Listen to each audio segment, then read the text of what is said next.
They say 90% of startups fail in the first 5 years of their operation. And today we learned that business isn't really for everyone. So our today's guest has made not one, not two, not three, 4 businesses from scratch.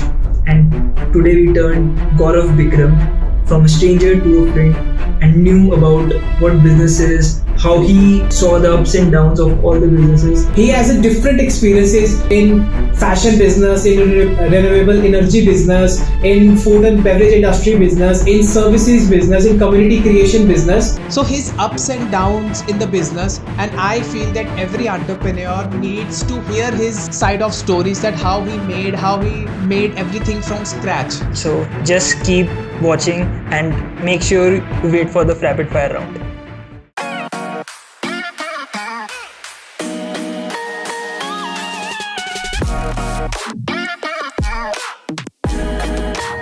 So welcome Gaurav sir, and हमारी audience के लिए एक brief intro अपना back story के साथ कि आपने क्या किया है, प्रोफेशनली भी क्या कर रहे हो, पहले कैसे शुरू किया, तो थोड़ा एक ब्रीफ इंट्रो देना चाहेंगे. हेलो, मेरा नाम गौरव है और मेरा अबाउट 16 से 17 साल का एक्सपीरियंस होगा in entrepreneurship. I have build multiple businesses from renewable energy to lifestyle to food business to entertainment. तो इस तरह का मल्टीपल काइंड ऑफ सक्सेसेस और फेलियर्स की जर्नी है. तो आई विल ट्राई कि मेरी जो लर्निंग्स है उससे मैं कुछ आपके जीवन में वैल्यू ऐड कर पाऊँ और आई कैन, मतलब मेरी गलतियों से if you can learn something, क्योंकि सक्सेसेस से ज़्यादा लर्न नहीं किया जा सकता, but how I try to do certain kind of things. तो I will try to answer those in your questions. आप बिजनेस 2005 to 10 से कर रहे हो?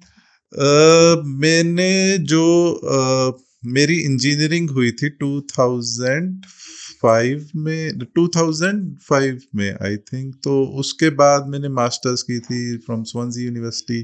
फिर उसके बाद I was working in UK for one multinational company, next gen holdings limited. तो फिर उधर से ही, मतलब दैट वाज द पॉइंट कि मैं शायद पहले डिस्कस भी कर रहा था सक्षम के साथ कि while I was working there, तो I was always curious about businesses और इस तरीके से. तो I joined there as a fresher in 23-24 साल की उम्र में. But I use to give them very ideas. जब हमारी ऑल हैंड्स मीटिंग होती थी मैनेजमेंट के साथ कि इसको ऐसे कर सकते हैं, तो we were building Bluetooth hands free car kits for all luxury automotive. तो उनको आइडियाज देने कि हम इस तरीके से इस चीज़ों को इम्प्रूव कर सकते हैं, सेल कैसे कर सकते हैं, या इंडिया में कैसे इसकी मैन्युफैक्चरिंग हो सकती है. वहाँ पे हम सोनी के साथ बनाते थे at a much lower cost in India. तो getting impressed by that things, they sent me to India कि आप इंडिया जाओ and build a project report कि इसको कैसे कर सकते हैं. तो आई केम टू इंडिया, तो बीइंग फ्रॉम चंडीगढ़, यहाँ पे आईटी पार्क बन रहा था, DLF आईटी पार्क. तो आई बीन देयर, उनकी पूरी मतलब प्रॉपर्टीज, मतलब इट वाज, क्योंकि इंडिया की बाहर आज तो नहीं, पर पहले आज से 15-20 साल पहले ऐसी परसेप्शन थी कि India is a backward country, कि यार यहाँ पे क्या ही होएगा, क्या इंफ्रास्ट्रक्चर, लाइट भी आती होगी नहीं आती होगी. तो वो सारी चीजें. बट जब मैं इंडिया आया तो there was a remarkable progress शुरू हो चुकी थी कि अच्छे आईटी पार्क्स बन रहे थे. तो there was a very good building of DLF. तो वहाँ पे हमने ऑफिस सेटअप किया. तो बट पहले पॉइंट पे तो आई टुक द पिक्चर्स वीडियोस की उनको दिखाने के लिए. फिर यहाँ पे एक CIDL continental India digital devices करके कंपनी है. तो they are the only company in the region that is manufacturing electronics at that point of time.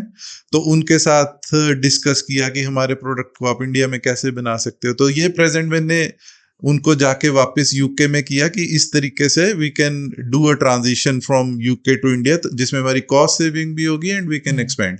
And they got impressed and मेरे को प्रोजेक्ट इंजीनियर से they promoted me to director of Indian operations. And उन्होंने बोला कि अब तूने ये plan बनाया तो तू ही जाके इसको एग्जीक्यूट भी कर. तो फिर then I shifted to India to transition this. तो हमने अपनी इंडिया में मैन्युफैक्चरिंग शुरू करी. फिर बड़े सारे बैक एंड ऑपरेशंस भी हमने इंडिया में शिफ्ट किए यूके कंपनी से.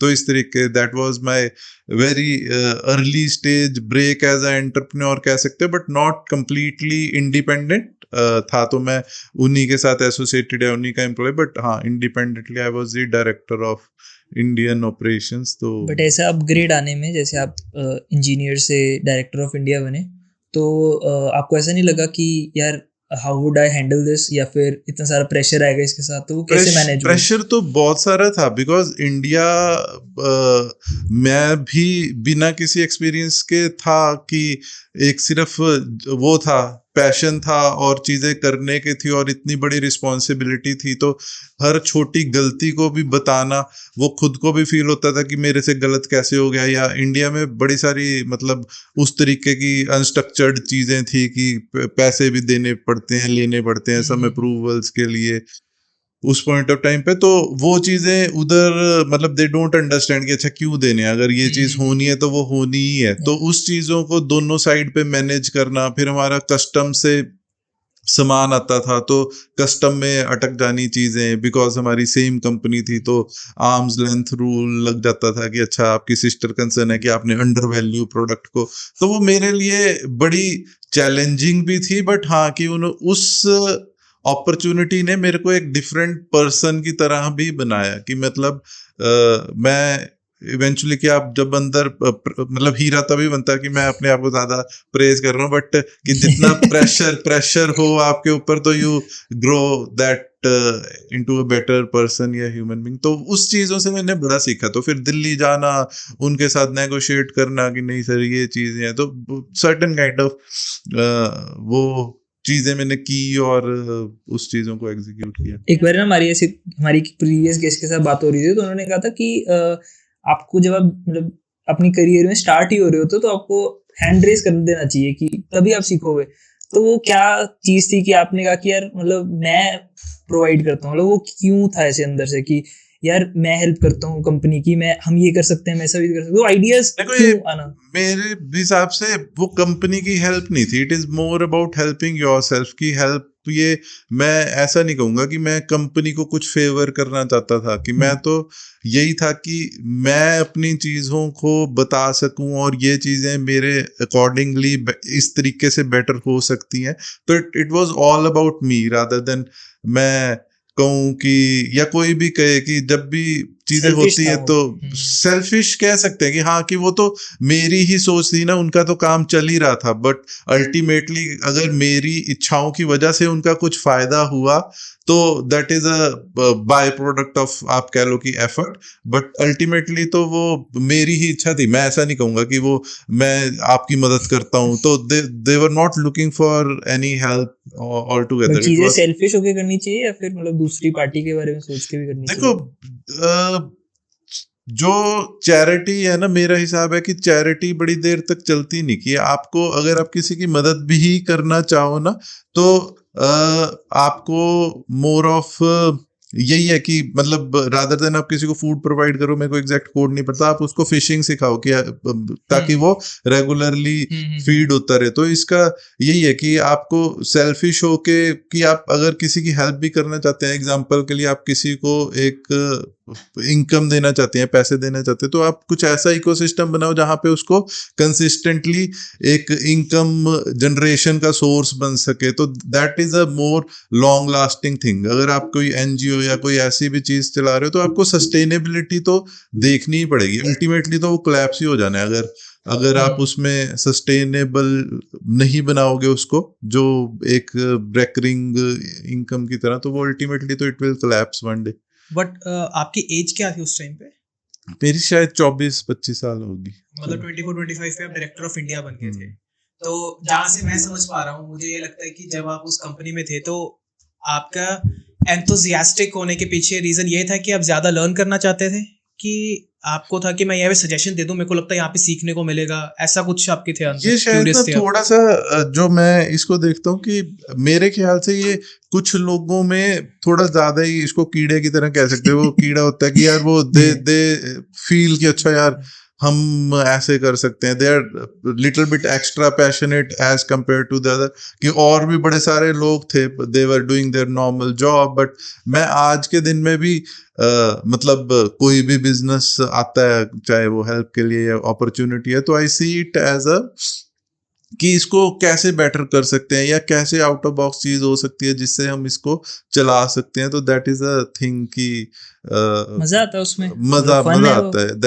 That gives me dopamine. हाँ, कि उसमें वो मोर देन कोई उसमें ऐसे ढूंढो कि मेरे पैसे कितने बन जाएंगे इसमें, तो उससे ज्यादा आई एंजॉय दैट कि हाँ ये करते हैं। आप ज्यादा क्या कहोगे, आप क्यूरियस साइड पे हो या फिर आप प्रॉब्लम सॉल्विंग साइड पे हो? मिक्स ऑफ बोथ मेरे ख्याल से। प्रॉब्लम सॉल्विंग मेरे ख्याल से ज्यादा, कि मैं अगर कोई प्रॉब्लम है तो मैं उसको कंसेप्चुलाइज करके कि हाँ इसका मतलब वही मेरे को मेरी स्ट्रेंथ भी लगती है शायद, कि किस तरीके से इस चीज को ब्रेक किया जा सकता है ना, कि तो वो I think problem solving. I think जो सक्सेसफुल पीपल होते हैं, मतलब वैसे आप एज ए जनरल भी देखो तो मतलब वो एक होता है कि यार इसको सॉल्व कैसे किया जाए, चाहे वो बहुत मिनी लेवल पे भी हो सकता है, हाँ, मतलब तो अगर वो पर्सनल या प्रोफेशनल दोनों में, कि में। अगर कोई आपसे नाराज भी हो गया तो मतलब you have to figure it out कि अच्छा अब कौन सा मतलब कैसे इस चीज को मनाया जाए, या लाइफ तो फुल ऑफ प्रॉब्लम्स है, क्योंकि हर अगले स्टेप पे ही प्रॉब्लम्स है वो तो। I think basic life of an entrepreneur is की सॉल्विंग अ प्रॉब्लम, सॉल्विंग और हर जगह पे ही वो प्रॉब्लम को सॉल्व करना। तो वो जितने अच्छे प्रॉब्लम सॉल्वर बनते हो आप, बनता अच्छा कोई नहीं होता मेरे हिसाब से, वो होता है कि आप वो अप्लाई करते रहते हो करते रहते हो, और ये सिर्फ फर्क तो इतना ही होता है सक्सेस फेलियर या किसी भी इंसान में, कि वो कितनी जल्दी गिव अप करता है। तो गिव अप ये नहीं है कि मतलब मैं जैसे अपने जीवन में इतने सारे बिजनेस शुरू किए, बंद किए, ट्रांजिशंस की, तो ये नहीं है कि गिव अप का मतलब कि आपने बंद कर दिया, बट आप बंद करके आपने रियलाइज किया कि यार this is not working out, कि यार इसको हम कैसे इम्प्रोवाइज करके नेक्स्ट लीग पे जाना है। तो वो भी बड़ा इंपॉर्टेंट है कि इट इज नॉट कि आप ईगो पे ले लो कि यार ये चल नहीं रहा तो अब मेरे को तो इसी को ही चलाना है, नहीं तो लोग क्या कहेंगे, या मैं कैसे हार सकता हूँ, कि I have to keep going. तो नहीं चल रहा तो नहीं चल रहा, but the main point is कि आपको इम्प्रोवाइज और वो करना जरूरी है, कि स्टेप बैक करके प्रॉब्लम जो सॉल्व करना होता है, मतलब जैसे अभी आप कह रहे हो कि गिव अप लोग कर देते हैं, तो ये चीज के लिए इजी भी होना चाहिए ना बंदे को, मतलब लाइट होना चाहिए कि यार मतलब एक पर्सपेक्टिव होना चाहिए मेरे को लगता है लाइफ में, कि एक दिन ऐसी स्टोरी सुन रहा था एक बंदे की, तो वो कहते कि उनकी पूरी फैक्ट्री जल गई, और वो कहते कि बंदा घर पे आएगा तो मैं क्या कर सकता हूँ, वो गई, और अगले दिन वो गया, कहता चलो अब देखते हैं कैसे स्टार्ट करना है, बट ये सब में नहीं होता। इसमें ना कई बार क्या होता है कि जो बेस्ट चीज भी है कि आपके पास एग्जिट का कोई रास्ता ही नहीं होता। कि सपोजिंगली आप किसी बिजनेस में हो, तो आप इतना सारा लूप में फंसे होते हो ना, कि अगर आपके ऊपर प्रेशर आ रहा है, एग्जांपल के लिए आप 2-4 साल आपने बिजनेस चलाया है, आपकी अब देनदारियां हैं, लेनदारियां, एम्प्लॉयज हैं, ये वो चीजें हैं, तो अगर आप पे उस पॉइंट ऑफ टाइम पे कोई प्रेशर भी आ रहा है कि यार आपको लग रहा है कि अब तो यार एग्जिट करना है, बट आपके पास ऑप्शन ही नहीं होती मतलब, तो इस वजह से भी बड़े सारे लोग कीप गोइंग रखते हैं कि यार अब मतलब वो है ना टाइट रोप पे चलना, कि आपको चलना ही पड़ेगा, अगर आप रुकोगे तो यू विल फॉल ऑफ। तो फिर वो वाली सिचुएशंस मेजॉरिटी ऑफ बिजनेसेस या बिजनेसमैन या वुमेन में आती है। मेरे को लगता है कि उनके पास कोई ऑप्शन नहीं बचती अल्टीमेटली, कि उनको तो चलना ही है अब आगे। आपने सक्सेस की बात करी पीछे, और इट वाज लाइक 25-26 जिस पे आप डायरेक्टर ऑफ इंडिया बन गए थे। तो मैं एक बात पूछना चाहूंगा कि उस टाइम पे आपको लगा कि आपने सक्सेस थोड़ी सी तो पा ली यार, कि मैं डायरेक्टर ऑफ इंडिया बन गया हूँ मैं इतनी छोटी उम्र में? हाँ, बड़ा लगा। मतलब यार दोस्त तो अभी जॉब अप्लाई कर रहे थे, तो मैं मतलब they always looked up to me कि यार ये तो सही है, मतलब how you manage to do that, कि कैसे ये चीज क्रैक हुई। तो एग्जैक्टली कि वो एक वो तो था ही कि अच्छा लगता था कि जब आपका विजिटिंग कार्ड आप देते हो किसी को, तो इट वाज अ गुड। कि हमारी जो DLF IT पार्क की बिल्डिंग मैं बता रहा हूँ, तो वहाँ पे जो ओनर्स या कंपनी रन कर रहे थे, तो they were very aged kind of people, but आप एक यंग वो हो जो सेम लेवल पे और एक अच्छे लेवल की कंपनी बट आपको लुक डाउन नहीं किया जाता कि यार ये तुम तो नए हो, तुम्हें क्या पता? ऐसा हो सकता है, मतलब ऐसा लोग तो जज करते ही हैं, बट अल्टीमेटली तो यू इवॉल्व फ्रॉम दैट, कि आपकी क्या थॉट प्रोसेस है और वो सारी चीजें हैं। तो वहाँ पे आप आपका अपने वर्क से मतलब आप डिस्टिंक्शन पाते हो कि यार नहीं, दूसरे बंदे का ट्रस्ट जीतते हो कि यार हाँ यार, ये डेफिनेटली बात कि है। आपके आइडियाज और आपका जो सोच है वो तो डिफरेंशिएटर, वही डिफरेंशिएटर है कि आप किस तरीके से चीजों को सोच पा रहे हो और आप अंडरस्टैंड कर पा रहे हो, किस तरीके से उसको उस प्रॉब्लम का सोल्यूशन एड्रेस कर रहे हो। तो वो सारी चीजें ही आपकी डिफरेंशिएटर है, क्योंकि आज के दिन में भी अगर हम देखें तो हम सभी बड़े जितना भी डिनाई करें बट जज ही तो है ही कि भी फर्स्ट तो चीज है कि हम लुक से जज कर लेते हैं, कौन सी कार में बंदा आ रहा है उससे जज करते हैं, कौन से रेस्टोरेंट में मिला है या कौन सी घड़ी पहनी है, तो उन मतलब हम है तो सब मटेरियलिस्टिकली ही जज करते हैं। But after we know a person की फिर पता चलता है कि यार ये कितना सच में अमीर है कि कितना सच में गरीब है, मतलब बोथ फाइनेंशियली एंड इमोशनली। तो that is how the world is, कि वो जज तो करेगा ही आपको, ये बच्चा कहाँ से आ गया कि ये हमें आज बताएगा या हम इसके साथ बिजनेस करेंगे, तो you are always judged. Thinking involve होती है आपकी। अब आप 40s में हैं, हम्म तो what's your definition of success now, और कितना डिफरेंट है वो 26 स्टेज में, 26 अब स्टेज अब पे? जो मेरे को अचानक से 40s के बाद रियलाइजेशन हुई है ना, कि 40s के बाद जब मैं एकदम 40 क्लिक किया तो मेरे को ये रियलाइज हुई कि यार मेरे पिछले 40 साल गए कहाँ पे, मतलब मेरे कोई ऐसी मेमोरी नहीं है कि जो मैं कहूँ कि हाँ यार मैंने जिंदगी जी है, कि काम काम प्रेशर काम ये सारी चीजों में।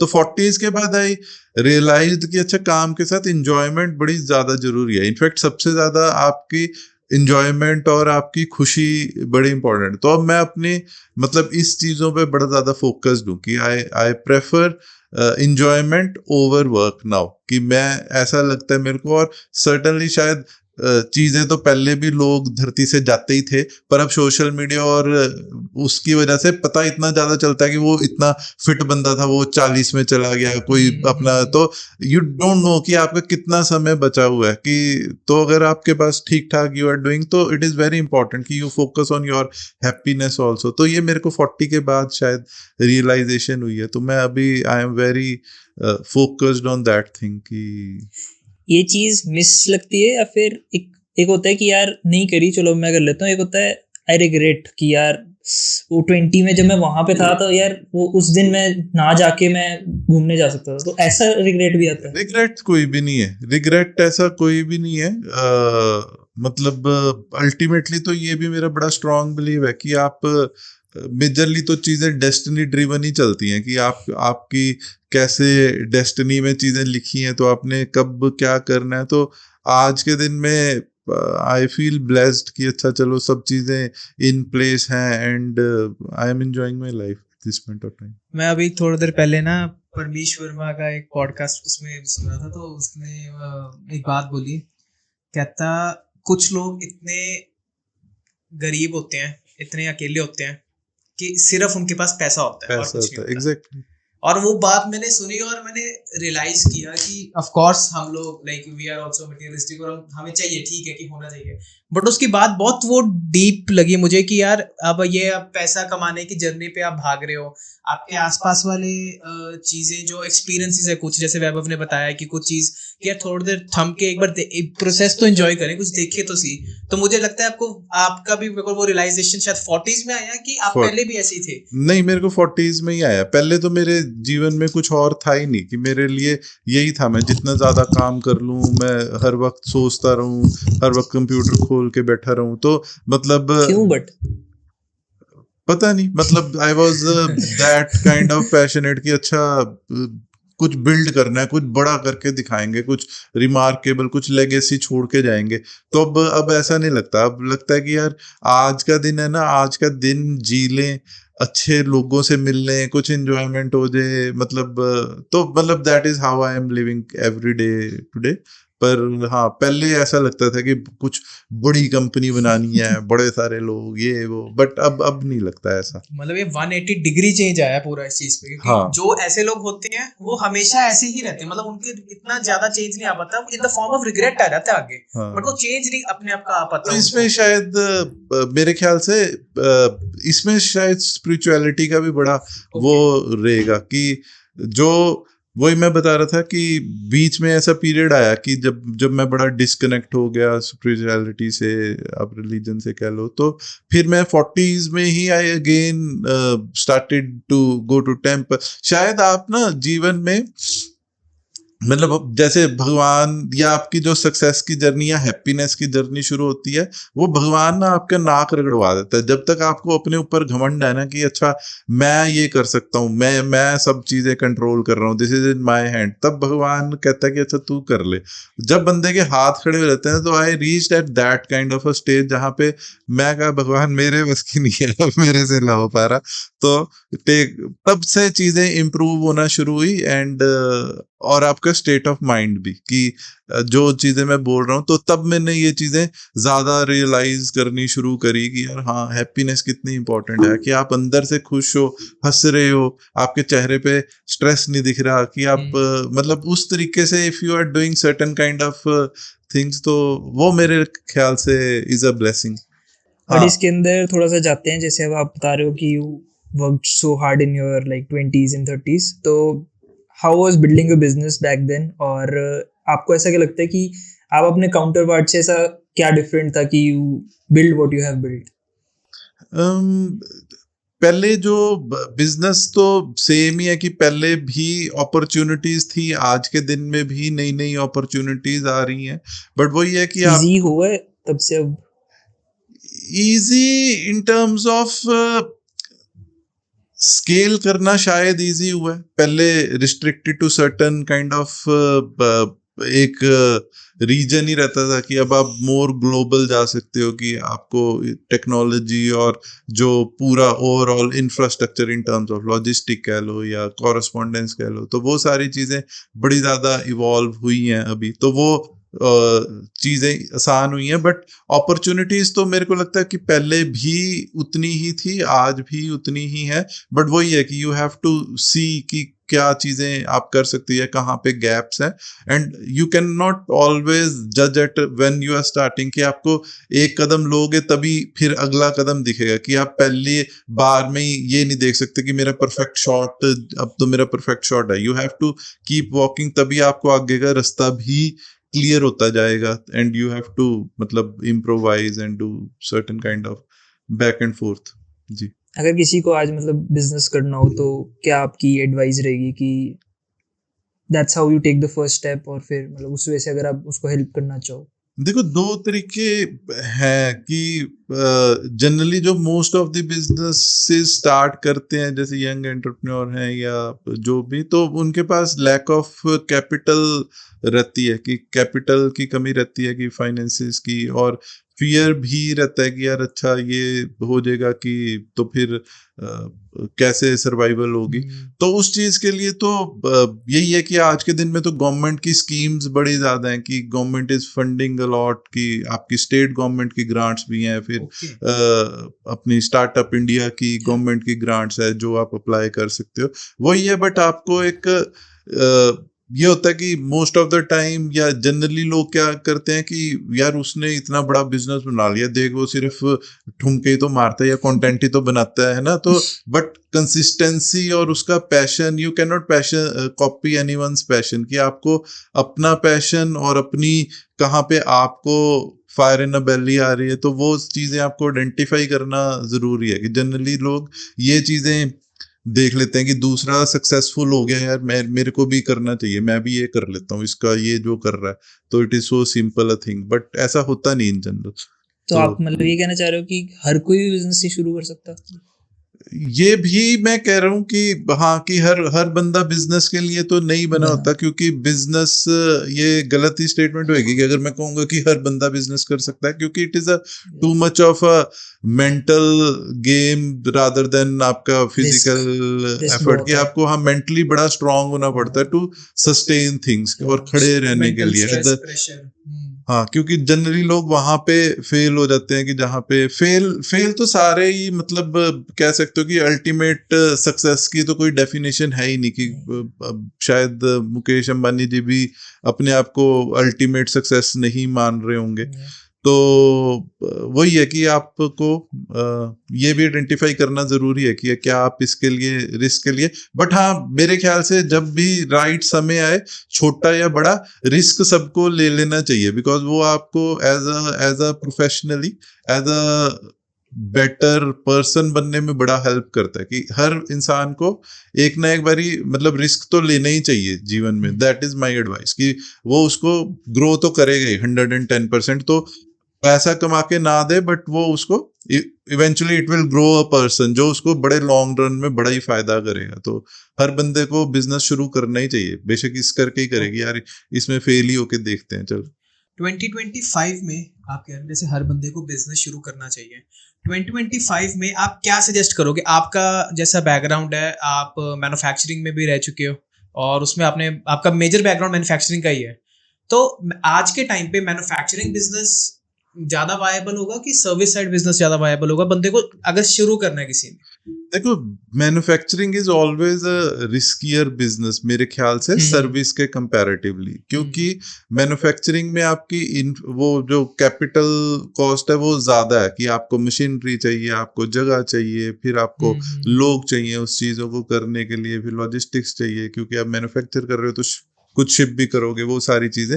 बट जो सर्विस है that is lower side of a risk. कि अगर आप मैन्युफैक्चरिंग में भी जाना चाहते हो तो शुरुआत सर्विस से ही करो। सर्विस से शुरुआत है कि एग्जांपल के लिए आप कोई प्रोडक्ट है तो सर्विस से शुरू करो, कि आप किसी से बनवाओ अपने लेबल पे and you start selling, rather than white labelling. कि आप रादर देन डे 1 पे ये सोचो कि यार मैं पहले दिन ही आइडिया आया, आज ही अपनी मशीन लगा के let's start making the things, तो that won't be good idea।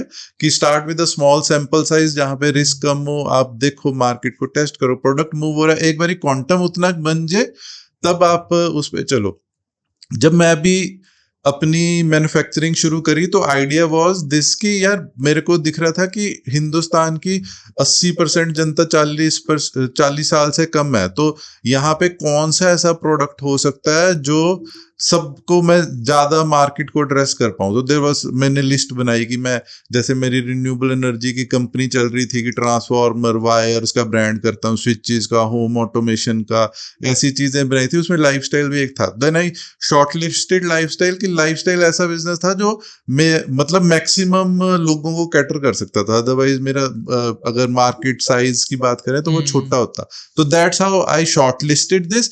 फिर मैंने ये नहीं सोचा कि मैंने मैन्युफैक्चरिंग करनी है, मैंने सोचा था कि चाइना से मंगवाऊंगा अपने ब्रांडिंग करके and then I will start selling. But जब चाइना से मंगाया तो बड़े सारे इश्यूज थे, क्वालिटी की प्रॉब्लम थी, फिर उनके साइजेस नहीं वो बनाते। अगर आपको ब्रांड बनाना है तो ब्रांड में you have to have sizes, small, medium, large, XL, double XL, तो आपको साइजेस के हिसाब से बेचना है। तो ये कुछ चैलेंजेस थे, वो भी बन जाते हैं, but then you have to give a very big orders, वो करना नहीं चाह रहे थे। तो देन हाउ, मतलब मैंने अपना ब्रांड लॉन्च किया चाइना से मंगा के, बट इवेंचुअली मैंने ये जज कर लिया कि हाँ प्रोडक्ट की मूवमेंट हो रही है, now let's start with 2 machines. फिर 2 मशीनों से शुरुआत करके 80 मशीनों तक हम पहुंच गए थे with in the span of 3 years। तो that was excellent journey. Business आपने स्टार्ट किया ट्रेडिंग से, ठीक है, जैसे आप कर रहे हो, तो मैं एक बिजनेस करना चाहता हूँ, एक एग्जांपल से मैं और अच्छे समझ पाऊंगा। मैं बिजनेस करना चाहता हूँ, मैंने ट्रेडिंग से शुरू किया, वाइट लेबल किया करके, मार्केट में उसका थोड़ा सोशल मीडिया पे स्पेंड किया करके, देखा कि क्या मूवमेंट है प्रोडक्ट की, और प्रोडक्ट मूव होना शुरू हो गया। मुझे पता लग गया कि इस चीज की डिमांड है मार्केट में। नाउ आई कैन एस्टैब्लिश, या मैं एक जगह लेकर एक मशीन लगा सकता हूँ क्योंकि मेरा इतना सर्कल घूम रहा है। तो जैसे मैं अब स्टार्ट कर रहा हूँ मैन्युफैक्चरिंग में, तो आई वांट कि आप मुझे टॉप 3 ऑपरेशनल KPIs दो जो मुझे ध्यान में रखनी चाहिए मैन्युफैक्चरिंग यूनिट एस्टैब्लिश करते हुए और करने से पहले। देखो, आपको ना एक बार इसकी रिवर्स कैलकुलेशन बड़ी ज्यादा जरूरी है। कि जैसे जनरली जो ज्यादातर चीजें फेल होती हैं वो इसी में ही होती हैं। कि अगर आज के दिन में जितने भी प्रोडक्ट मैन्युफैक्चरिंग की अगर बात करें जो नए शुरू हो रहे हैं, तो वो मेजरली रिलाई करते हैं D2C ब्रांड की तरह, कि अच्छा हम कंज्यूमर तक पहुंचेंगे थ्रू ई-कॉमर्स। तो जनरली ई-कॉमर्स पे, अगर अमेजोन पे या फ्लिपकार्ट के किसी भी ई-कॉमर्स पे आप सेल कर रहे हो, तो उनके बड़े सारे इस तरह के चार्जेस होते हैं कि यू हैव टू एस्टिमेट कि यार मेरी कितने % ऑफ रिटर्न्स आती हैं, या इस सेगमेंट में कितने परसेंटेज ऑफ रिटर्न्स आती है, तो आपको जाने के भी पैसे देने हैं फ्लिपकार्ट अमेजोन को और वापस आने के भी देने हैं, फिर उस पे अगर पेनल्टी जो लगेगी वो, तो आपको अगर 20% आपकी रिटर्न्स आती हैं तो 20% ऑफ रिटर्न आने जाने के और जो पेनल्टी है उस कॉस्ट को डिस्ट्रीब्यूट करना है अपने 100% ऑफ प्रोडक्ट पे। तो इस तरीके से आपको अपनी कॉस्टिंग बनानी है कि यू हैव टू डिस्ट्रीब्यूट उस कॉस्ट को ओवरऑल, तब आपका पूरा जो रिस्क है या वो रिटर्न वाला है वो मिटिगेट हो गया ओवर योर ओवरऑल प्रोडक्ट। तो इस तरीके से आपको थोड़ा ध्यान रखना है कि कॉस्टिंग ही और कैश फ्लो ही मेन चीज है जिस पे आपको you have to be very cautious, और कि किस तरीके से, क्योंकि जब आप स्केल करते हो, जब आप छोटी धीरे धीरे चल रहे हो तब तो चीजें मैनेजेबल है कि आपको पता है, बट जब आप स्केल करते हो ना तब आपको समझ ही नहीं आएगा कि क्या चीजें जा रही हैं, क्या आ गया, मतलब things are happening so real time और तेजी से। तो वो मेरी भी वही शायद गलती रही कि अल्टीमेटली हमारा बिजनेस कोलैप्स हुआ, क्योंकि मेरी फिर मतलब I was growing at so super fast speed की मतलब चीजें मेरे ध्यान से, मतलब मैं अपनी रिस्क लाइन से काफी आगे निकल गया। फिर जब एक रोड बम्प आया डीमोनेटाइजेशन का, तो वो डीमोनेटाइजेशन का रोड बम्प हमारे लिए इतना वो था कि हम जज नहीं कर पाए फिर हमारे, क्योंकि कैश के सर्कल जितने चल रहे थे वो सब डिस्टर्ब हो गए और उसकी वजह से we couldn't hold it for a much longer time. तो नंबर 1 एक हो गया रिवर्स इंजीनियरिंग ऑफ कॉस्ट की, आप एक बार सारे कॉस्ट करके उसको मिटिगेट करो और अपने दिमाग में रखो। और सेकंड क्या होगा इसके अंदर, और क्या केपीआईज पे ध्यान देना चाहिए जब आप एक प्रोडक्ट क्वालिटी पे ध्यान देना चाहिए कि आपकी डिमांड एक तो किस चीज की है, कि आपको अगर आप प्रोडक्ट बना रहे हो तो आप किन से compete कर रहे हो, कि आपके नियरेस्ट कॉम्पिटिटर्स कौन है और उनकी प्राइसिंग किस प्राइस रेंज पे बेच रहे हैं वो, और आप अगर अपने प्रोडक्ट की प्लेसमेंट कर रहे हो तो आप किस प्राइस रेंज में अपना प्रोडक्ट को प्लेस करोगे ताकि लोग उसको छोड़ के आपके प्रोडक्ट को पिक करें।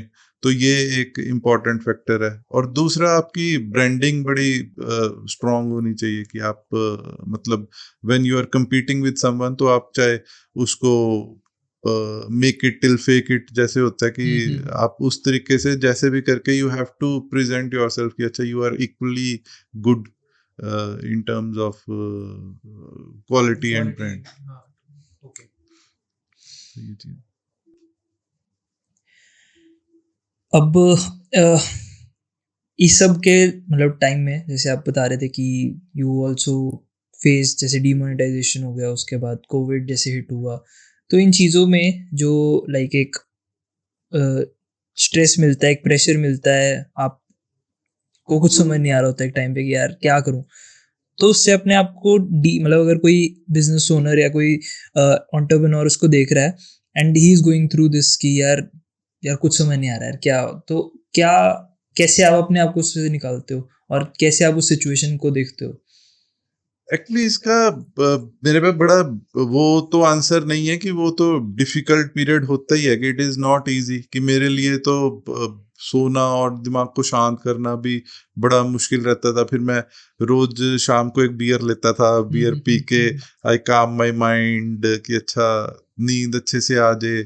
तो बट इवेंचुअली क्या होता है कि जब आप किसी चीज के लिए बने होते हो, जैसे अब मेरा ये क्लोथिंग वाला बिजनेस फेल हुआ तो then there was some period कि मैंने सोचा कि यार अच्छा मैं अब I won't do business again, कि मैं अब क्विट करता हूँ, कि I better I do job. की घर वाले भी बोल रहे थे कि यार तू क्यों बिजनेस के पीछे पड़ा है, तेरे को इतना पढ़ाया लिखाया, तो you should start working somewhere. तो मैंने फिर कोविड के बाद एक जॉब ज्वाइन कर लिया as a director at a senior position only.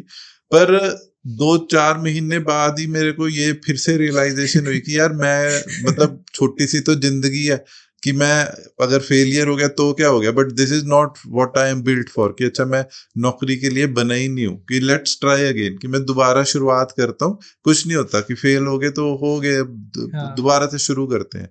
तो फिर I started again on my another IT company, तो वो मेरी बैकग्राउंड भी थी, तो that's how I started this. अब के टाइम में मतलब मैं ये भी सोचता हूँ कि अब जैसे बहुत सारे लोग हैं सोशल मीडिया के थ्रू कुछ ना कुछ हेल्प मिल जाती है, कुछ एडवाइसेस मिल जाती है, आप कुछ ऐसे बंदों को फॉलो करते हो, देखते हो, आपको पता है अच्छा यार ये ऐसे हो सकता है, आपको सारा मिल जाता है कि यार उसने बिजनेस किया उसका ये हुआ। आपके टाइम पे जब आप जैसे आप बिजनेस कर रहे थे तब आप किसको देखते थे, लुकअप किसको करते थे, आइडल्स क्या थे, क्या आप पढ़ते थे या फिर कुछ ऐसे? तो उस टाइम पे मैं वही जैसे मैं बताया कि उस टाइम पे मैं बुक्स बड़ी पढ़ता था, और स्पेशली ये क्वेश्चन का एग्जैक्ट आंसर यही है कि मैं ऑटो बायोग्राफीज और बायोग्राफीज एंटरप्रेन्योर्स की ही पढ़ता था कि उन्होंने बिजनेसेस को कैसे बिल्ड किया। तो that was my source of inspiration और लर्निंग कि अच्छा ये इन्होंने कैसे बिना पैसे के बिल्ड किया बिजनेस को, क्या चीजें आई। तो that's how I was learning और इम्प्लीमेंटिंग थिंग्स। ये चीज भी आपको मोटिवेशन देती होती थी कि यार इन्होंने भी तो इधर से किया तो मेरे साथ तो चल फिर भी सेटबैक थोड़ा कम है। तो मोटिवेशन तो डेफिनेटली कि मोटिवेशन तो ना एक एंटरप्रेन्योर के इनबिल्ट ही है कि वो मोटिवेटेड तो है ही, उसको तो अब यही है कि चीजें चल रही हैं या नहीं चल रही हैं, कि ये तो बेसिक क्वालिटी है मेरे ख्याल से, कि ये बेसिक क्वालिटी है कि आपके पास कुछ है या नहीं है, सिर्फ जज्बा ही तो है कि करना है। मतलब आपको वो स्लीपनेस नाइट इस करके आ रही है कि आपको थॉट आई जा रहा है कि यार ये करना है, ये करना है, करना है। मतलब आपके पास चाहे जेब में पैसे नहीं है, but that is the only thing entrepreneur is having जब वो शुरुआत कर रहा है, कि मोटिवेशन ही है, वो उससे ही चलना है। तो वो मोटिवेशन किताब से नहीं आ रही थी, मोटिवेशन तो थी तभी वो किताब पढ़ी जा रही थी, पर ये था कि अच्छा इन्होंने कैसे किया या इससे कुछ सीखने को मिल जाए, तो वो चीजें मेरे ख्याल से ज्यादा उससे आ रही थी, रादर सोचने देन का तरीका मोटिवेशन। एक मतलब वहां से मिल हाँ जाता है। हाँ, सोचने का तरीका और various ways of doing things. तो और ऐसा भी था कि मतलब आसपास के लोग जो मतलब बेटर कर रहे हैं उनके साथ बैठने का, मतलब कुछ लोग होता है ना कि यार उनकी लाइफ से मैं कुछ सीख लूं, तो वो भी था हाँ, यार? मैं बड़े सारे कॉन्फ्रेंसेस, टॉक शोज में, जैसे टाई हो गया, CII, तो मतलब I never missed those kind of talks, जहाँ पे भी कोई स्पीकर आना तो मतलब मेरे को बड़ा अच्छा लगता था सुनना, उनसे मिलना। तो that kind of things I keep on going. Networking भी हो जाती थी, आपको you meet like minded people और क्लाइंट भी मिल जाते थे, तो ये चीजें। आपको कोई सॉल्यूशन लगा हुआ कि यार लेट्स से 2025 में अभी आज आप सोचते हो कि ये डीमोनेटाइजेशन हो गया तो इधर मेरा बिजनेस कोलैप्स हो गया, बट आपको अब समझ लगा है कि अगर ये स्टेप लेता तो शायद मैं इसको भी झेल लेता। कुछ ऐसा आपका माइंडसेट उसके बाद बना 100% है? कि आप जब लुक बैक करते हो तो आपको ऐसा तो लगता ही है कि अगर ऐसा होता, जैसे एग्जांपल के लिए क्यों हम कोलैप्स हुए, कि जब डीमोनेटाइजेशन हुई तो डीमोनेटाइजेशन में रातों रात पुराने नोट, तो मेरे को आज भी याद है, मैं ऐसे घर पहुंचा रात को 8 साढ़े 8, तो मोदी जी अपना टीवी पे बोल रहे हैं, तो आई वॉज फीलिंग हैप्पी, या कह सकते हो कि आई वॉज फीलिंग ओके कि यार इससे हमें क्या फर्क पड़ेगा, है ना, हमारा तो सारा काम ही एक नंबर का, क्योंकि हम ऑनलाइन ब्रांड थे तो सारी पेमेंट्स एक नंबर में आनी, कोई 2 नंबर का पैसा था ही नहीं। तो बट इवेंचुअली क्या हुआ कि उस डिमोनेटाइजेशन से लोगों के नोट हो गए बंद, और लाइफस्टाइल था आपका, मतलब वो कह लो सेकेंडरी कंजम्पशन है, वो प्राइमरी कंजम्पशन आपका राशन है, आपकी बेसिक कम्युनिटीज है। तो आपके अब नए नोट उतने की निकल रहे हैं ATM से जिससे आपका राशन आ सके, प्लस फियर भी है। और हमारे लिए एज अ कंपनी जहां 80 लोग चल रहे हैं, और चंडीगढ़ जैसे शहर में, हमारी एक फैक्ट्री चंडीगढ़ थी एक मोहाली में, कि इतनी टीम हमने यूपी इधर उधर से एक्सपर्ट्स की इकट्ठी की जो उस लेवल ऑफ गारमेंट को बना सके, तो कि अगर इनको जाने दिया तो पता नहीं क्या होगा, और ये क्या पता कल ठीक हो जाए, परसों हो जाए। तो वो 4-5 महीने जो लगे उस चीज को, मतलब इन एंटीसिपेशन की यार अब ठीक हो जाएगा, अब ठीक हो जाएगा, कि अब क्या करें, तो वहां पे जो आपका कैश बर्न, क्योंकि आपकी सैलरीज भी चल रही हैं, आपकी रेंटल्स भी चल रहे हैं, आपके जो देनदार है लेनदार है वो भी आपसे पैसा मांग रहे हैं, क्योंकि आपका तो पहले तो सर्कल्स चल रहे थे, वो जो इकोसिस्टम कोलैप्स होता है तो वो बियर नहीं कर पाते। तो आपके आंसर ये है कि अगर हाँ मेरे को पीछे जाके ये हो तो माइट बी मैं लेस इमोशनल होके I could have laid off people quite early, मैं अपने एक्सपेंसेस को कर्टेल कर लेता रादर देन मैं कि यार इनको जाने नहीं देना, कि मैं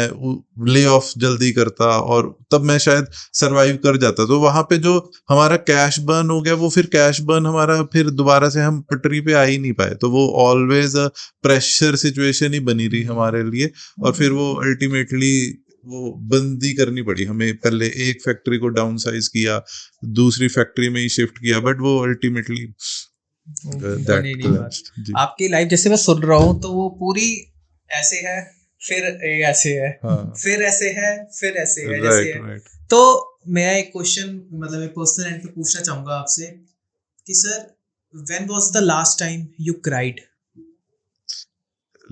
लास्ट टाइम मेरे ख्याल से ये इसी टाइम पे जब क्योंकि हमारे ऊपर बैंक के लोन्स वगैरह भी थे, तो बड़ा ज्यादा प्रेशर था उस टाइम पे। तो हाँ, कि मैं जनरली जब मेरे को याद है कि मैं ऐसे ऑफिस से निकलना तो बियर पीते हुए, मतलब you just drive around, drink and drive हालांकि बैंड पर हाँ, तब उस टाइम पे जब आप अकेले होते हो तो आपके आंसू निकल आते हैं कि यार ये मतलब इट इज टू हार्ड। और वो मेरे को याद है, मैं कार में मतलब जनरली लड़के या man don't cry in public, तो वो हाँ अकेले में तो दैट इज द टाइम जब मैं बड़ा तो नहीं, बट हाँ sometimes I cry in car.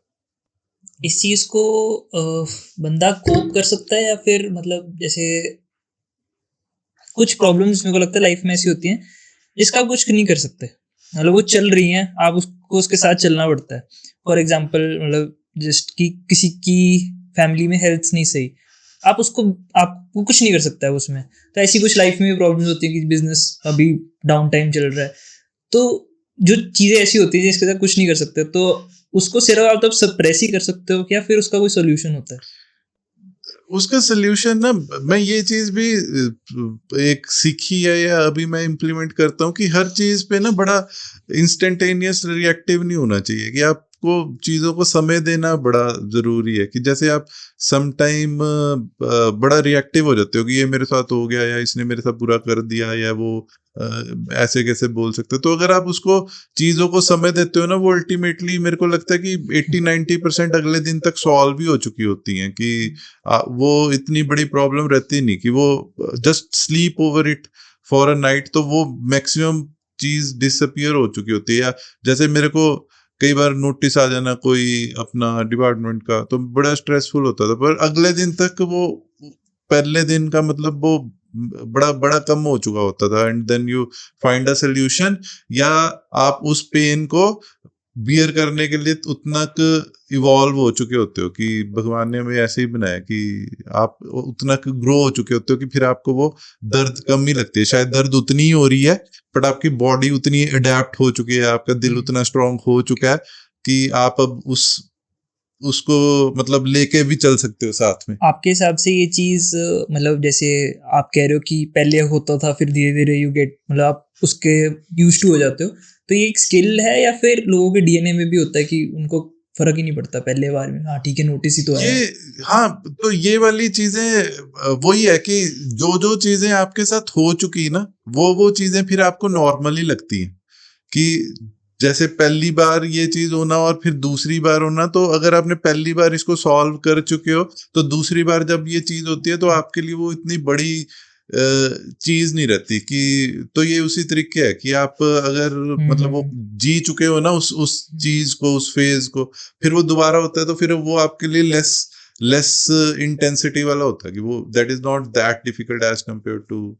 तो वो डीएनए में बिल्ट तो कोई किसी इसके साथ नहीं होता, बट जितने भी लोग हैं, जैसे पॉलिटिशियन है, उनका अंदर बाहर जाना लगा रहता है, तो they are not very worried about it कि अच्छा अंदर चले जाएंगे, कि उनके लिए तो they have already face that, वो एम्बैरेसमेंट कह लो या अंदर जाना कैसे है, रहना कैसे है, तो वो तो वही फियर है कि अच्छा पहली बार जब जाना है उन्होंने, तो that is how it is. Business करने में एम्बैरेसमेंट पार्ट ऑफ वो होता है कि आप फेल हो रहे होते हो और सब आपको आसपास देख रहे हैं कि इससे तो हो नहीं रहा, तो क्या एम्बैरेसमेंट जरूरी होती है, पार्ट ऑफ द प्रोसेस होती है? कोई कुछ भी करने का बिजनेस एक वो है। देखो एम्बैरेसमेंट ना बड़ी ये भी फील करने की बात ही है, पर आप मेरे को ऐसा लगता है कि जब आप कुछ बिल्ड कर रहे हो ना, तो वैसे ही आप दुनिया से डिस्कनेक्टेड ही हो ना, तो आप रिश्तेदारों से मिल रहे हो, फैमिली से भी बड़ा कम ही मिल रहे हो, या मिल भी रहे हो तो अवॉइड कर रहे हो कि साले पूछेंगे मेरे से कि अच्छा क्या कर रहा है या वो है, तो आप उस आइसोलेशन में वैसे ही जी रहे हो। फिर जब आप अपने नोन लोगों से ही नहीं मिल रहे, ज्यादा ना इंटरेक्ट कर रहे हो, तो एम्बैरस होना ही किससे है? फिर तो आप अननोन लोगों के सामने तो क्या ही एम्बैरस होना। तो वो भी मेरे को लगता है कि एम्बैरसमेंट की कोई बात नहीं है। हाँ, कभी कभार कहीं ऐसी टकराव हो गया कि कोई बंदा पूछ रहा है कि अच्छा यार तू क्या कर रहा है या तेरा चल नहीं रहा, तो that is very minimal movement, but majorly तो आप डिस्कनेक्टेड ही हो अगर आप बिल्ड कर रहे हो, तो फिर एम्बैरस होने के ज्यादा चांसेस होते नहीं। But this is more of a mental blocks कि अच्छा लोग सोचते हैं इस तरीके की, यार लोग क्या कहेंगे कि अच्छा मैंने ये शुरू किया था, पर लोगों को कोई फर्क भी नहीं पड़ रहा कि अच्छा क्या हाउ डज दैट मैटर। मैं आपके साथ, जैसे यू हैव अ सन, तो मैं एक पेरेंटिंग, मतलब एक मेरे दिमाग में बड़ी देर से चीज थी, imagine your son grows up as like you, बिल्कुल आपकी डिट्टो कॉपी। कौन सी एक क्वालिटी होगी जो आप चाहते हो कि he must not inherit it from you?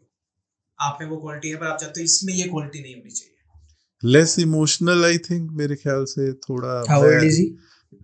How old is he? अभी तो वो 12 साल का है। ओके।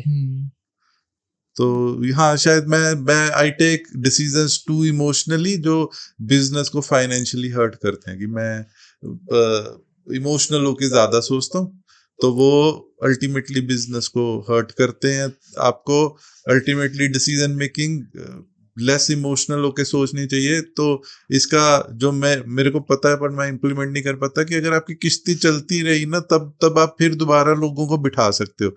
बट आपकी किश्ती डूब रही है, आप लोगों को उतार नहीं रहे हो, तो फिर तो सबने डूब ही जाना है।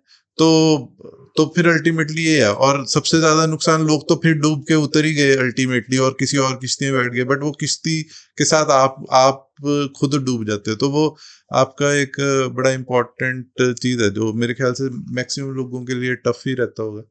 क्या वो भी एंटरप्रेन्योर बनना चाहता है? ऐसा कुछ है अभी तक? मैं हालांकि उसको बड़ा पुश करता हूँ कि मैं उसको ये नहीं चाहता कि वो कुछ मतलब इस तरीके की टिपिकल जॉब में जाए। मैं चाहता हूँ कि वो या तो स्पोर्ट्समैन बने, या कोई फिल्म मेकिंग में जाए, या मतलब he should do something creative rather than being job करे या कोई सिक्योर्ड उसमें जाए। तो बट हाँ, मेरे घर वाले जो हैं, बिकॉज दे हैव सीन मी और उस तरीके से, तो उनका वो है कि अच्छा तू कोई अच्छी पोजीशन पे IAS वाईएएस बनो। तो वो वाला सिस्टम है, हाँ, देश की सेवा करो। तो अपने बच्चे को क्या ऐसा सिखाते हो, या फिर जो ऐसा आपने सीखा है वो नहीं सिखाते? मतलब वो चीजें होती है ना जो हमारे को पता होता है, हमारे पेरेंट्स की, अब एक टाइम पे वर्ल्ड में पता लगता है कि यार ठीक है ये चीज शायद आगे नहीं पास होनी चाहिए, और कुछ चीजें होती है नहीं यार ये मेरे को मिली है तो इसको भी मिलनी चाहिए, बिकॉज इससे मैं जो बनाऊं वो बहुत हेल्प करा लाइफ में। तो ऐसा कुछ जैसे मैं उसको बोलता रहता हूँ कि तू कोई बिजनेस, जैसे वो अभी शार्क टैंक था तो उसको बड़ा पसंद था, तो वो मेरे को अच्छा लगता था कि he is building a interest already. उसको पता था कि ये बिजनेस, तो वो मेरे से सवाल पूछता था कि अच्छा P&L क्या होता है, या आपका EBITDA क्या है। तो ये सारी चीजें जो टर्मिनोलॉजी वो डिस्कस करते थे। बट सेट दैट कि आज के दिन में अपना एजुकेशन सिस्टम इतना हैवी ऑन चिल्ड्रन है कि मतलब बच्चों के पास समय ही नहीं है कुछ और करने का। तो मेरे को ये समवेयर लगता है, और मैं बड़ा स्ट्रांगली बिलीव करता हूँ कि हम, शायद आप लोग भी एग्री करो, कि हम सब लोग पढ़ाइयाँ करके आए हैं, तो बट ऐसा नहीं है कि मतलब वो बड़ी ज्यादा हमारे लिए यूजफुल हो रही है, कि हमें बेसिक काइंड ऑफ नॉलेज है तभी हम बात कर पा रहे हैं। बट मेरे ख्याल से कि ऐसी एक्स्ट्रा चीजों पे भी अगर मतलब 50% की रेशो हो, तो दैट इज क्वाइट गुड। पर अभी 110% ही स्टडी का इतना प्रेशर है कि इतने सिलेबसेस हैं, इतनी सारी वो है, कि वो उस तरीके से कि मैं चाहूं भी तो उतना उसके पास समय ही नहीं है कि वो कुछ और एक्सपेरिमेंट कर पाए या और चीजें कर पाए। तो ये समवेयर में एक बिलियनियर है, ग्रैंट कार्डून, हाँ तो मैं उसने अपनी बच्चे, उसकी एक 14 इयर्स की डॉटर है और एक आई थिंक 10 इयर्स की डॉटर है, तो उन्होंने मिडिल स्कूल से ही उनको स्कूल से निकलवा लिया कि एजुकेशन सिस्टम में नहीं हो रहा है इनसे, और इनको वो होम ट्यूटर करना शुरू कर दिया। कि उसको था कि लोग जो मर्जी बोलते रहे, राइट पर मुझे इनके लिए सोच रहे। राइट तो उनमें से एक डॉटर बनना चाहती है एक्टर, हाँ तो उसको कहता है ठीक है एक्टर बनना है, देखो बेसिक एजुकेशन ले और उसके बाद तो एक्टिंग का उसको साइड बाय साइड कर, इतने 12 साल की उम्र से। दूसरी is into good in sales उसकी तरह, तो उसको अपनी कंपनी में ले आया, कहते हैं कि तू एक बार करके देखिए, करते को मजा आता है। तो she is good in sales, तो वो अब अपने उनके कॉन्फ्रेंसेस की और उसकी टिकट्स वगैरह कोल्ड कॉलिंग करती है, और वो मतलब सेल करती है। और बाकी घर पे दे आर होम स्कूल्ड। तो आपको लगता है कि आप ऐसे अपने बेटे को कभी सोच रहे हो कि यार बहुत हो गया, स्कूल में एजुकेशन नहीं चाहिए, घर पे पढ़ाऊंगा मैं? नहीं, मैं इनफैक्ट इस चीज से बड़ा एग्री करता हूँ कि इस तरीके ही बच्चों को बिल्ड करना चाहिए कि, बट वही है ना कि हमारी इंडियन सोसाइटी, हम जितने भी बड़े हो जाए पर अभी भी हमारे माँ बाप की चलती है कि मेरे पेरेंट्स की, या तो वो सर्व सहमति बनना हमारे परिवारों में थोड़ा सा दिक्कत है कि वो, और रिस्क एपेटाइट बड़ी कम होती है कि रिस्क एपेटाइट ये है कि अगर नहीं पढ़ा तो फिर कल ਨੂੰ जॉब किमें मिलूगी, या दैट काइंड ऑफ फियर्स जो है उस चीज को, तो वो इतना उसकी इम्प्लीमेंटेशन एट स्केल बड़ी ज्यादा पॉसिबल नहीं है। हालांकि मैं जरूर चाहता हूँ कि हाँ, ये उतना ज्यादा अपना टाइम उसकी डिवोट करने की बजाय he should be more into creative things, कि जहाँ पे ये अपना इमोशनली और क्रिएटिवली ग्रो हो, rather than just learning things जो कि आज के दिन में रेलेवेंट है या नहीं है, कल तो बिल्कुल ही नहीं है, कि कल तो वो होने ही नहीं वाली। कि आज के दिन में आपके ग्लासेस ऐसे आ गई हैं, चिप्स आ गई हैं, कि आप जिस हिसाब से टेक्नोलॉजी चेंज हो रही है कि आपको पता ही नहीं है कि आपको कुछ याद रखने की जरूरत भी पड़ेगी फ्यूचर में कि नहीं पड़ेगी। कि आज के दिन में भी अगर हम AI यूज कर रहे हैं तो you don't need to learn, memorise करने की जरूरत नहीं है कि आप मतलब अल्टीमेटली तो वो फिर वेस्ट ही हो जाना है जो आप लर्न कर रहे हो, कि अगर जाने इस तो मोर ऑफ, हाँ, तो ऐसा है। एक और चीज़ है जिसके ऊपर मतलब मैं आपके व्यूज़ लेना चाहूँगा। तो जैसे आपने अपनी एंटरप्रेन्योरशिप जर्नी करी है, ऐसी जितने भी एंटरप्रेन्योर्स हैं या फिर बिजनेसमैन हैं, उनके जब बच्चे उसी बिजनेस में आते हैं, तो मैं इस बारे में बात करना चाहूँगा कि नेपोटिज्म इन बिजनेस। तो एक ये चीज़ होती है, मतलब जो लोग के पेरेंट्स नहीं बिजनेस में होते, वो लोग ये सोचते हैं कि मतलब किसी और के बच्चा आया तो हाँ यार इसके लिए तो इजी था, इसके पापा ने सब कुछ सेट करके दे दिया, तो इसके लिए तो ये बढ़िया ब्रांड बनाना इजी था। तो उस चीज़ को किस वजह से देखना चाहिए कि या तो ये हो सके कि भाई तुम उसका जिस % पे उसने ग्रो किया है, तुम अपना 0 से उस पे ग्रो कर लो, तो तुम भी मतलब वर्थ इट हो। बट ऐसा भी होता है कि वो फेल भी होते हैं। तो यार ये देखना नहीं चाहिए कि मतलब कंपैरिजन करना चाहिए या नहीं करना चाहिए? देखो, कंपैरिजन तो असल में होता नहीं, तो बोथ साइड्स ऑफ एग्जांपल ही हैं कि बड़े सारे माँ बाप के बच्चे हैं सक्सेसफुल, जिन्होंने सक्सेसफुल बिजनेसेस को भी खत्म कर दिया, और कई ऐसे हैं जिन्होंने डूबते हुए बिजनेसेस, जो माँ बाप की वजह से डूबे हुए थे, उस बिजनेसेस में आके उनको ऊपर चला दिया।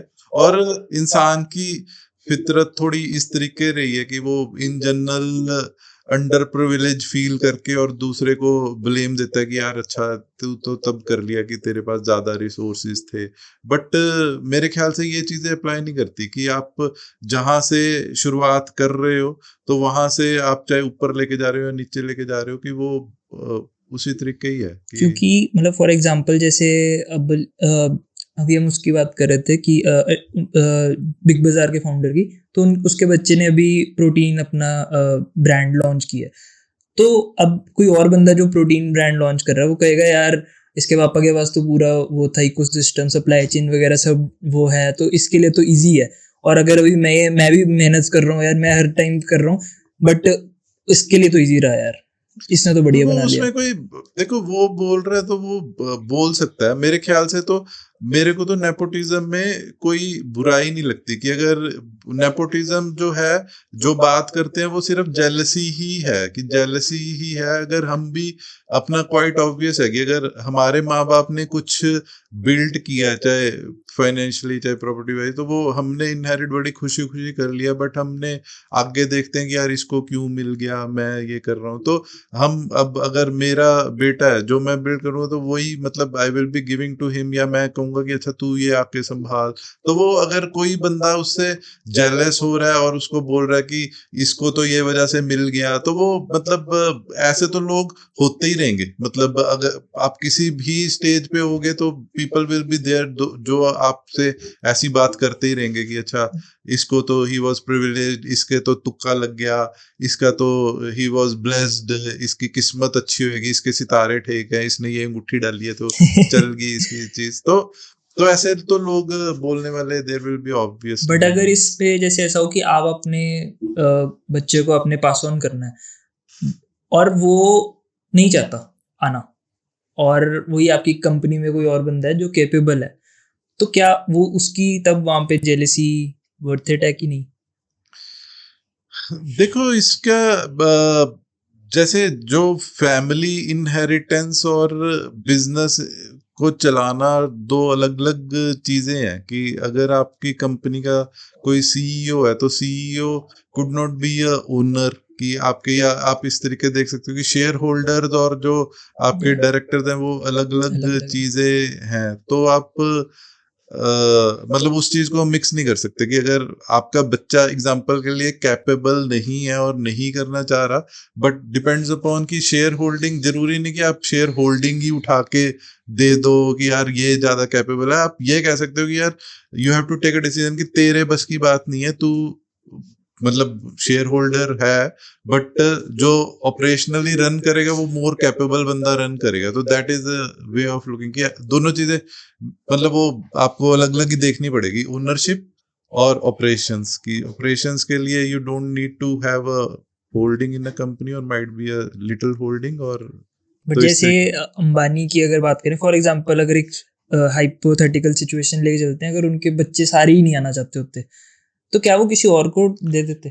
तो वही तो मैं कह रहा हूँ कि किसी और को देते ही वो, और आज के दिन में दिया ही हुआ है कि अगर वो बोर्ड मीटिंग्स में दे रहे हैं तो दैट डजंट मीन कि वो ऑपरेशनली उस चीजों को रन कर रहे हैं। There are super capable people from IIT with super background जो रन कर रहे हैं बिजनेसेस। वो तो मतलब ओनर्स हैं, तो उन्होंने चलाने के लिए तो लोगों को ही दी हुई हैं कंपनियां। तो वही है कि अगर जो आपका सवाल था कि अगर वो नहीं आना चाहे एंड आई ओन समथिंग, तो मैं कहूंगा हाँ तू नहीं आ, तेरा इंटरेस्ट भी नहीं है ना, तू इसके सपोजिंगली लायक भी नहीं है कि ये तेरा स्किल सेट नहीं है, तो stay away from it. But ownership तो उसकी रहेगी क्योंकि वो तो इनहेरिट होगी कि अच्छा जी, तो जरूरी नहीं कि, और आप जिसको लेके आ रहे हो आप उसको सपोजिंगली कुछ ई सॉप देते हो या कोई ऐसा आप देते हो इंसेंटिव जो आपकी कंपनी को रन कर रहा है। तो इसी तरीके ही मतलब जितने भी बड़े कॉर्पोरेट है वो इसी तरीके ही है। बट हाँ, तो दोनों चीजों को मिक्स नहीं कर सकते कि ये ऐसे नहीं कह सकते कि अगर नहीं कैपेबल या नहीं चाह रहा तो आपने कंपनी उठा के किसी को दे दी, तो ऐसा नहीं होता। आप ऑपरेशनली किसी को दे देते हो कि जैसे वॉलमार्ट है, या सब चीजें प्रोफेशनली रन कंपनीज है, बट ओनरशिप तो फैमिली के पास ही है, चाहे वो उसको रन कर रहे हैं चाहे नहीं कर रहे। मेरा इसमें ये व्यू है, आपके व्यू से कनेक्ट होता है कि एक कंपनी है जिसका ओनर है और उसका बेटा आता है, तो अब सीईओ की पोजीशन पे दो जनों को रिकमेंड करना है। तो एक तो होते हैं कि जो सीधा ही अपने बेटे को कि जी मेरा है तो मैंने रिकमेंड कर दी सीईओ पोजीशन, ये ऑपरेशन संभालेगा। और ऐसे बड़े एग्जांपल्स देखे हैं कि बिजनेस का डिक्लाइन होना शुरू हुआ था क्योंकि उसने उस तरह का प्रेशर, उस तरह का काम किया नहीं होता। तो वहां पे वर्थ इट उस बंदे का था कि जो उसको बनना चाहिए था। और मैंने ऐसे भी देखा है कि बिजनेसेस वाले जो होते हैं उनको पता होता है कि हमने स्क्रैच से शुरू किया है, तो अगर एक लड़का 20 साल का हुआ है या 18 साल का हुआ है, स्कूल पास किया है, तो इसको लोअर लेवल जॉब्स में डालो अपने बिजनेस में, कि he should know the business inside out, और फिर इसका जब इंटरेस्ट बनता है और ये कैपेबल होता है तब इसको उस पोजीशन पे ले। एग्जैक्टली, जैसे रतन टाटा ने भी शॉप फ्लोर से ही शुरू किया था and eventually he was elevated to that, तो वही राइट तरीका है। तो और जिस इंसान ने इतना बिजनेस बिल्ड किया है जहां पे हम ये बात कर रहे हैं, तो हम इतना तो उसको क्रेडिट दें कि वो ये सारी चीजें बड़े अच्छे से अंडरस्टैंड करता है कि यार इसको कब गाड़ी का स्टीयरिंग देना है और कब नहीं देना, कब इसको आती है चीजें चलानी, कब नहीं आती, क्योंकि वो उधर तक लेके आया। तब हम ये बात कर रहे हैं ना, तो उतना तो उसकी सेंस और कॉमन सेंस पे हमें ट्रस्ट करके ही चलना चाहिए कि वो इतना तो सेंसिबल है ही कि उसको पता है कि अच्छा where to put him in the driver seat और कहाँ पे नहीं डालना, जैसे या किस सड़क पे डालना है, किस सड़क पे दूसरे को बोलना है कि यार ये जर्नी तो पता नहीं है, यहाँ पे तू लेके जा, बाकी मेरा बेटा बैठा हुआ है। तो इन दैट सेंस, पर उनके ऐसे ये भी सिनेरियोज होते हैं ना कि वो अपने बच्चों को उनके इंटरेस्ट्स एक्सप्लोर करने देते हैं। फॉर एग्जांपल जैसे आदित्य बिरला की बच्ची अनन्या बिरला पहले सिंगिंग कर रही थी, अब उसने अपना परफ्यूम ब्रांड लॉन्च कर दिया, तो वो अपना ट्राई एंड टेस्ट कर रहे हैं। बट जहाँ पे उनको लगेगा कि यार यहाँ पर हम बेस्ट वैल्यू प्रोवाइड कर सकते हैं, हम खुद इस बिजनेस को खड़ा कर सकते हैं, ऑब्वियसली उनको रिसोर्सेज तो मिल रही हैं, पर वो उनके इंटरेस्ट के साथ भी लाइन हो रहा है, क्योंकि उसने अलग अलग चीज तो वो भी ट्राई कर रही है। तो ये भी सिनेरियो वहाँ पे आ जाता है। राइट। हमारा ये पॉडकास्ट का एक सेगमेंट है जिससे हम एंड करते हैं, रैपिड फायर राउंड। फ्रेंड्स और रैपिड फायर का मिक्सचर है, तो हम आपसे क्विक क्वेश्चंस पूछेंगे और आपको 1 वर्ड या 1 सेंटेंस में आंसर करना। तो what is one super power you wish you had? To see in people's mind reading. Mind reading. Good. Okay. बढ़िया. What's one best advice you got? Best advice I got, pass, मेरे को याद नहीं, I don't remember. Okay. One worst advice you got? Worst advice, हाँ worst advice मेरे को याद है। वर्स्ट एडवाइस इज कि सर कोई बात नहीं, नुकसान हो रहा है तो हमारा मार्केट में नाम खराब हो जाएगा, नुकसान से, मतलब that was a bad advice I got from one of my कैलो मैनेजर, कि फिर मैंने मान ली और फिर लॉसेस होते रहे। तो वो मेरे ख्याल से वर्स्ट एडवाइस थी कि अगर आपको यूज योर लॉजिक की, अगर आपको समझ आ गया कि अच्छा लॉस हो रहे हैं तो डोंट वरी कि लोग क्या कहेंगे, तो फिर आप रुक जाओ। अब हमारे पहले गेस्ट हो जिसने वर्स्ट एडवाइस का आंसर दे दिया और बेस्ट नहीं दिया, क्योंकि लोग होते हैं वर्स्ट, यार हमें कभी वर्स्ट एडवाइस नहीं मिली, हमने सुनी नहीं है जो भी है, बट थैंक्स। एक किसी बंदे के साथ अगर आपको किसी भी डिनर लंच ब्रेकफास्ट किसी में भी जाना हो, तो आप चाहे वो डेड हो चाहे वो लाइव हो, तो वो कौन होगा person? I think Mukesh Ambani. You would like to sit with him? Yes. क्या किस टॉपिक के ऊपर कॉन्वर्सेशन होगी ज्यादा? टॉपिक नहीं भी, I would love to hear what he talks about, क्योंकि हम, हाँ इसकी थोड़ा सा अगर मैं इसको एलेबोरेट कर पाऊँ कि जैसे जब मैं रिन्यूएबल एनर्जी की हमारी कंपनी थी, तो हम रिलायंस के प्राइम वेंडर थे इस रीजन में, तो हम प्रेसिडेंट्स होते हैं हर, उनके जैसे स्ट्रक्चरिंग है कि प्रेसिडेंट्स जो है वो मुकेश अंबानी को रिपोर्ट करते, तो जो उनके उस टाइम पे सोलर के प्रेसिडेंट थे, तो जब भी वो चंडीगढ़ आते थे फॉर दिस रीजनल, तो उनकी स्टे से लेके सब चीजें हमारे थ्रू मैनेज होती थी। तो उनके साथ जब लंच या डिनर पे बैठते थे, तो दे वर टेलिंग कि वो इस तरीके से सोचते हैं कि अच्छा कैसे, मतलब इंडिया के एग्जांपल के लिए कितनी पॉपुलेशन है, where they are spending their money, कि अच्छा उनका पैसा अगर कोई 100 रुपया है तो 100 रुपया कहाँ कहाँ पे डिस्ट्रीब्यूट हो रहा है, in what spending it is distributing, और फिर उस स्पेंडिंग में से हम कितना परसेंटेज ऑफ मनी ले सकते हैं थ्रू अवर बिजनेसेस। तो बिजनेसेस की स्ट्रक्चरिंग इस तरीके की, वो किस किस कैटेगरीज में लोग स्पेंड कर रहे हैं। तो मैं मोर ऑफ पूछने की बजाय मैं उनकी सुनना ही चाहूंगा कि मतलब व्हाट ही इज थिंकिंग, किस पैटर्न पे कितना बड़ा वो सोच पा रहे हैं, कितना दूर तक सोच पा रहे हैं। तो वो सारी चीजें दैट एक्साइट्स मी, और थोड़ा उनका ऑरा आई पसंद। हाँ, बहुत अच्छा आंसर है ये भी मेरे को लगा।